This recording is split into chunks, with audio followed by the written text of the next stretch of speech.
To politics. As the Rivers State local government elections approaches, the National Youth Council of Nigeria is calling on electorates to turn out and vote, undeterred by intimidation. The apex youth body says residents at the grassroots are in dire need of effective governance and urged voters to demand quality representation from all candidates. Meanwhile, police have vowed to deal with cultists and troublemakers planning to disrupt the local government elections scheduled for Saturday. The State Police Command also issued restrictions of human and vehicular movements from Friday midnight to 6 p.m. on the election day. Our Chairman, National Youth Council of Nigeria, Rivers State Chapter, NYCN Bani, joins us now to speak more on this. Barry, you're welcome. Thank you very much for joining us this evening. You've got vocal, or rather you've been vocal, about the need for effective governance in Rivers State. What specifically, or what specific issues do you think the next set of local government officials should prioritize to address the dire needs of residents? Thank you for having me. I remember I almost reported from the Minister Baribani, the Chairman, National Youth Council of Nigeria, and we all know we have been at the forefront of advocating for good governance and true democracy in Nigeria and in Rivers State especially. Here is another opportunity for the youth, for Rivers people to make choice of who should lead them for another 3 years as enshrined in the Constitution. Like we all know, the local government remains the closest sphere of government to the people at the grassroots. And if we get it right at the local level, it will trickle down to the state and to the federal. It is always worrisome when any issue is brought to bear. The first thing people say is the federal government, ignoring the powers of the local government that is closer to the people. In Rivers State, come Saturday, it's another opportunity for Rivers people to choose who shall lead them, who shall control their resources and their fate, politically and otherwise, for the next 3 years.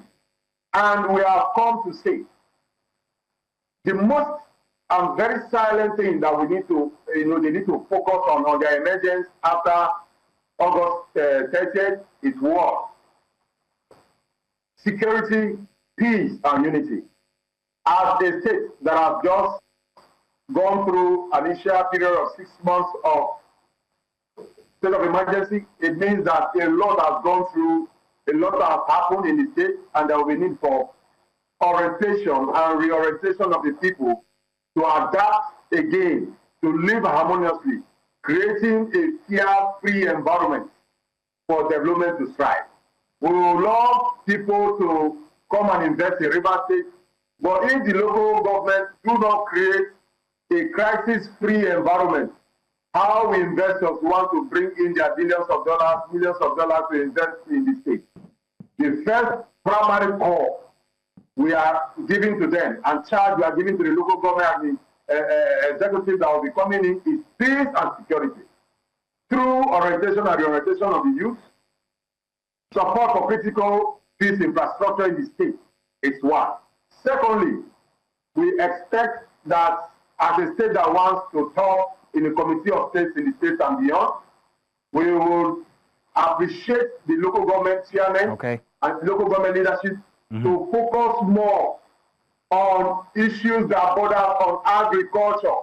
Agriculture has the capacity to absorb at least 5,000 to 10,000 youths in our local government. All right, Mr. Bani. So I got you on that one. Thank you very much. Now let's shift focus to security now. In the past, there have been plenty concerns regarding security when it comes to elections. How do you plan to mobilize and protect young voters in Rivers State to ensure that their voices are heard this election without them being hurt?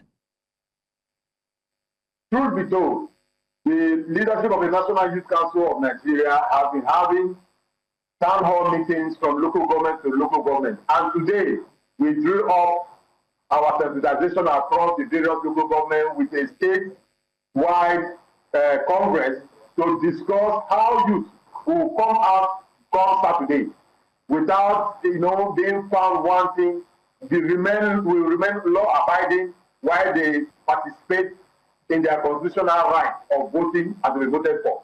We are also in touch with very relevant security apparatus to ensure that we share intelligence and to the benefit of the people. But I must tell you, there are one or two worries. But I must assure you, like every election, we have been going closer to a credible process. This is another opportunity which I assure you, from the level of orientation done thus far, we are going to have relative peace and tranquility during the election.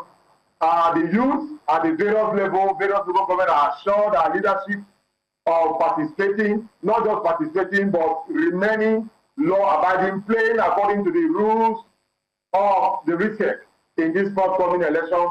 We are rest assured that the youth in the state will do best by participating while remaining law-abiding within, during, before, and after the electoral process.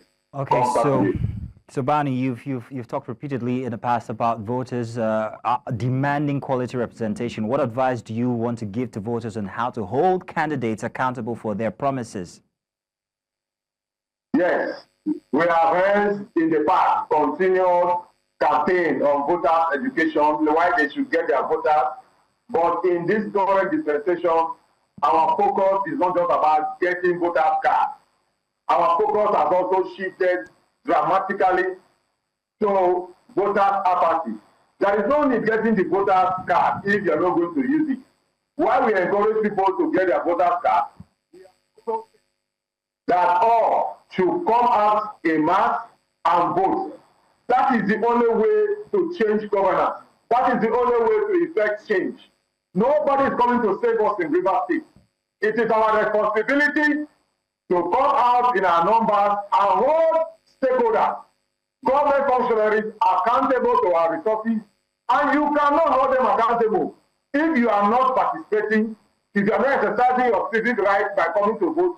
You have nobody to blame, and that is why Rivers youth have decided to come out in their number to vote and to be voted for. We have many young candidates being given flags by so many parties, especially the Revido Company who has given us much room. So we cannot afford to make our youth lose the opportunity if we don't come out to vote. We have more reason to come out in this election because over 70% of our youth have been given the opportunity at the very apex of the top ranking political parties in the state. All right, then, from PDP and as such, we are ready to march towards the action of our youth, the opportunity to come and lead. All right, then, Comrade Bani, I want to say thank you very much for being with us this evening to give your, take on the matter. Thank you indeed.